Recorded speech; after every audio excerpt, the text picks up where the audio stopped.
को गहराइयों तक छू जाने वाली। एक बार स्वर्ग में विचरण करते हुए कृष्ण और राधा एक दूसरे के सामने आ गए।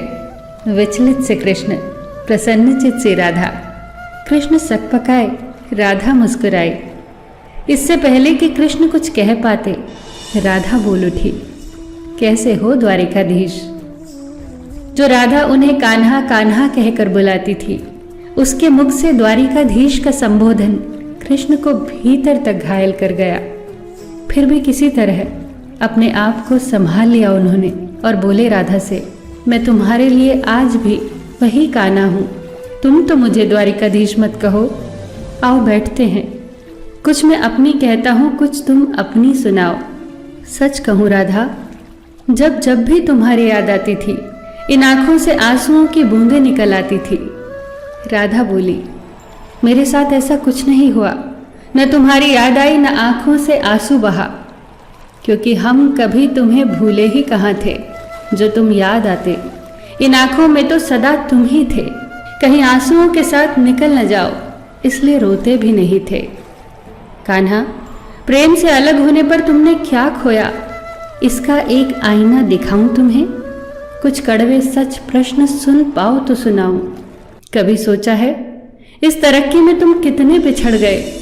यमुना के मीठे पानी से जिंदगी की शुरुआत की और समुद्र के खारे पानी तक पहुंच गए। एक उंगली पर चलने वाले सुदर्शन चक्र पर भरोसा कर लिया और 10 उंगलियों पर चलने वाली बांसुरी को भूल गए।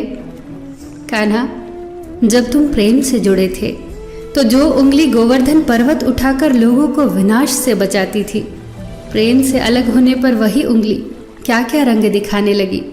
सुदर्शन चक्र उठाकर विनाश के काम आने लगी। कान्हा और द्वारिकाधीश में क्या अंतर होता है बताऊं? कान्हा होते तो तुम सुदामा के घर जाते, सुदामा तुम्हारे घर नहीं आता। युद्ध में और प्रेम में यही तो फर्क होता है। युद्ध में आप मिटाकर जीतते हैं और प्रेम में आप मिटकर जीतते हैं। कान्हा, प्रेम में डूबा हुआ इंसान दुखी तो रह सकता है, पर किसी को दुखी नहीं कर सकता। आप तो कई कलाओं के स्वामी हो, स्वप्न दूरदृष्टा हो, गीता जैसे ग्रंथ के दाता हो, पर आपने ये क्या निर्णय लिया? आपने अपनी पूरी सेना कौरवों को सौंप दी और अपने आप को पांडवों के साथ कर लिया। सेना तो आपकी प्रजा थी, राजा तो पालक होता है, उसका रक्षक होता है। आप जैसे महाज्ञानी उस रथ को चला रहे थे जिस पर बैठा अर्जुन आपकी प्रजा को ही मार रहा था। अपनी प्रजा को मरते देख आप में करुणा नहीं जगी, क्योंकि आप प्रेम से शून्य हो चुके थे। आज भी धरती पर जाकर देखो, आपकी द्वारिकाधीश वाली छवि को ढूंढते रह जाओगे। हर जगह, हर मंदिर में मेरे ही साथ खड़े नजर आओगे।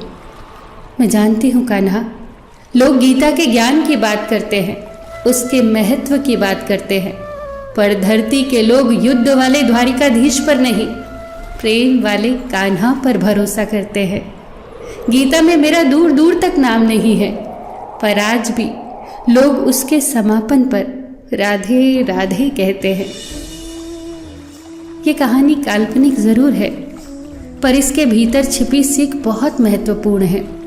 श्री कृष्ण के पास कभी किसी प्रश्न का उत्तर ना हो, ऐसा तो हो ही नहीं सकता, परंतु राधा द्वारा लगाए गए प्रश्न चिन्हों पर कान्हा मौन रहे।